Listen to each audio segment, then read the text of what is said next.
ஹிஜ்ரத்துக்கும் சம்பந்தம் இருக்கு. முஸ்லிம் சமுதாயத்தினுடைய அரசியலை சொல்லித் தரது ஹிஜ்ரத்து. என்ன செய்யணும்?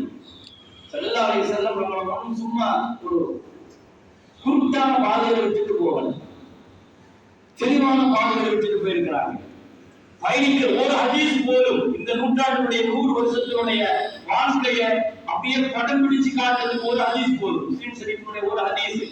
இன்னைக்கு நடக்கிற ஈரானுடைய போரை பத்தி, அரபுலகத்தில் நடக்கிற நிகழ்ச்சியை ஒரு முஸ்லிம் ஷரீஃபினுடைய ஹதீஸை சொன்னா போதும், ஆச்சரியப்பட்டு போவீங்க. ஸல்லல்லாஹு அலைஹி வஸல்லம் 1967 அரபுலகத்தில் நடந்த சண்டையில, இஸ்ரேலுக்கும் அரபுலகத்துக்கும் நடந்த சண்டையில இஸ்ரேல் அது ஜெயிக்கும், நீங்கள் ரோமர்களோடு ஐரோப்பியர்களோடு ஒரு ஒப்பந்தத்தை நடத்துவீங்க. ஸல்லல்லாஹு அலைஹி வஸல்லம் சொன்ன அந்த ஹதீஸை நாளைக்கு கொண்டு வர முடியும். வாய்ப்பு கிடைக்கிற போது இடையே இந்த ஹிஜ்ரத்துடைய தேவைக்காக நான் அதையும் சொல்ல விரும்புகிறேன். நான் இதற்கு முன்னால் நான் இதை சொல்லி முடிக்கிறேன். ஒரு ஒப்பந்தம் ஒன்று நடந்துச்சு, ஹிஜ்ரத்துடைய ஒப்பந்தம். இந்த ஒப்பந்தத்துல ஸல்லல்லாஹு அலைஹி வஸல்லம் 4 விஷயம் தான் கேட்டாங்க. முதல்ல என்ன கேட்கிறாங்க தெரியுமா? நான் மதீனாவுக்கு வரேன், தம்னஉனா வ நிசாஅனா வ அப்னாஅனா, நாங்க வந்தா எங்களை எங்கள் குடும்பத்தை நீங்கள் சரியான முறையில் ப்ரொடெக்ஷன் பாதுகாப்பு தரணும். ஸல்லல்லாஹு அலைஹி வஸல்லம் கேட்ட அந்த வார்த்தைகளை கூட நீங்க கவனிங்க. ரொம்ப முக்கியமான விஷயம்.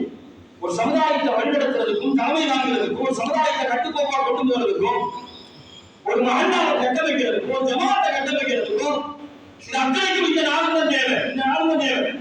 இந்த நாடு இல்லைன்னா எந்த கட்டமைப்பு முஸ்லிம் சமுதாயத்தில் உட்படாது. அதை தந்தா நான் வரேன். மதீனாவுக்கு நீங்க அதை கொடுப்பீங்களான்னு கேட்கிறாங்க அன்சாரிகள்கிட்ட. அன்சாரிகள் கொடுத்தாங்களா இல்லையாங்கிறதுக்கு குர்ஆன் சாட்சி சொல்லுது. நான் அந்த குர்ஆனுடைய வார்த்தைக்கு வரேன். தம்னஉனா வ நிசாஅனா வ அப்னாஅனா, எங்களை பாதுகாக்கிறது, எங்க மனைவிமார்களை பாதுகாக்கிறது, எங்க மக்களை பாதுகாக்கிறது. இது வெறுமனே அகதிகளுக்கான பயணம் அல்ல. ஆரம்பத்தில் நம்ம அதை தெளிவுபடுத்தி. இரண்டாவது கேட்டாங்க அஸ்ஸப்ரு வத்தா, நான் சொன்னா பிரிச்ச கோட்டில் அப்படியே நிக்கணும்னு, எனக்கு கட்டுப்படணும், என் தலைமைக்கு கட்டுப்படணும், யாருக்கு கட்டுப்படணும். ஏன்னா மக்கா மாதிரி ரசூலுல்லாஹி அலைஹி வஸல்லம் மதீனாவை எப்பவுமே எடுத்துக்கிறது. மக்காங்கிறது வேற, மதீனாவினுடைய வேற. ஏன்னா ஹிஜ்ரத்து தான் முஸ்லிம்களுக்கான வாழ்வு கொடுத்துச்சு. இங்க இருக்கிற உலமாக்கள் நிறைய பேசுனாங்க. முஸ்லிம்களுக்கு வயசு என்ன, இஸ்லாத்துக்கு வயசு என்ன? 1440. இஸ்லாத்துக்கான வயசு 1447 தான். இது குர்ஆன் சாட்சி சொல்லுது.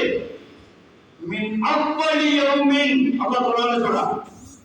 ஹிஜ்ரத் போன நாள் வந்து அல்லாஹ் என்ன சொல்றான்? அவ்வலி யௌமின்ங்கறான்.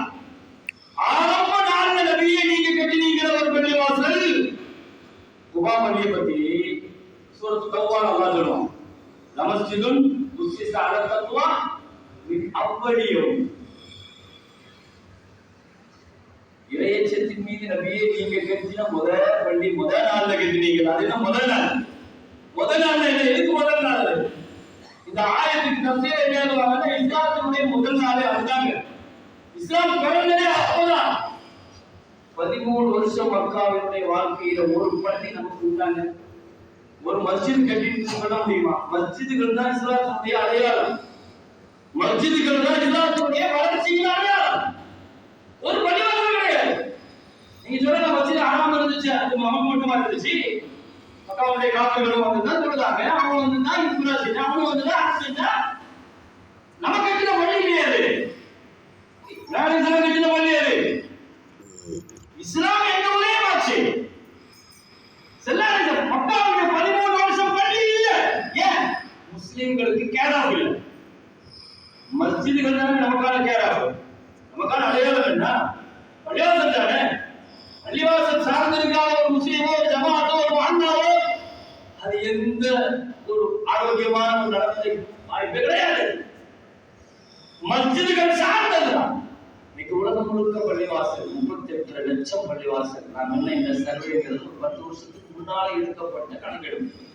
ஒரு துபையினுடைய ஒரு பெரிய கம்பெனி, துபையினுடைய ஒரு கம்பெனி, ஞாபகம் சரியாக இருந்தால் ஒரு 2015 இருந்தாலும், ஒரு 2015ல ஒரு பெரிய சர்வே நடத்துறாங்க. உலகம் முழுக்க மஸ்ஜிதுகள் எவ்வளவு பள்ளிவாசல் இருக்குது எல்லா நாடுகளிலும் அப்படின்னு ஒரு பெரிய கணக்கெடுத்து ஒரு 38 40 லட்சம் பள்ளிவாசல் சற்றேற குறைய இருக்கிறாங்க. இது முதல் 10 இடத்துல உள்ள பள்ளிவாசல்கள் தனத்தை வசப்படுத்துறாங்க. முதல் இடத்துல உலகத்திலேயே அதிகமான பள்ளிவாசல்கள் இருக்கிற நாடுகள்ல முதல் இடம் எதுன்னா ரொம்ப ஆச்சரியப்படுறோம், இந்தோனேசியாங்க. அவங்க எடுத்திருக்கிற கணக்கு 8 லட்சம் பள்ளிவாசல் இந்தோனேசியாவில் மட்டுமே இருக்கு. 2வது இடம் இந்தியா. இந்தியாவில் 3 லட்சம் பள்ளிவாசல்கள் இருக்கு. பாகிஸ்தான்ல 2.5 லட்சம், பங்களாதேஷ்ல 1.25 லட்சம். இப்படியே வரிசையா கொண்டு போயிட்டே இருக்கிறாங்க. சவுதியில 94,000 இருக்குது, எகிப்துல ஒரு 75,000 இருக்குது. இப்படி 10 இடங்கள் சொல்லி கடைசியா சீனால கிட்டத்தட்ட 39,000 பள்ளிவாசல் இருக்குது அப்படின்னு சொல்லி சீனாவோட முடிக்கிறாங்க. யூரோப்ல ஒரு 41,000 பள்ளிவாசல் இப்படி இந்த லிஸ்ட்ல வருதுவீங்க. முதல் 10 இடத்தை அவங்க சர்வே பண்ணியிருக்காங்க. இன்னைக்கு உலகத்தில் 10 வருஷமாச்சு, இன்னைக்கு எல்லாம் 50 லட்சத்தை தாண்டி இருக்கும். இன்னைக்கு 50 லட்சத்தை தாண்டி இருக்கிற ஒரு பள்ளிவாசல். நான் என்ன சொல்றேன்னா, முதல்ல கட்டப்பட்ட பள்ளிவாசலுக்கு அல்லாஹ் வச்சிருக்கிற பெயர் முதல் நாள். அது எப்ப கட்டினாங்க? ஸல்லல்லாஹு அலைஹி வஸல்லம் மஸ்ஜிதின் ஃபவுண்டேஷன் போட்டதே ஹிஜ்ரத்ல தான். ஹிஜ்ரத்ல தான் போடுறாங்க. இப்போ நீங்க முடிவு பண்ணுங்க, ஹிஜ்ரத்துக்கும் இஸ்லாத்துக்கும் ஒரு தொடர்பு என்னங்கிறது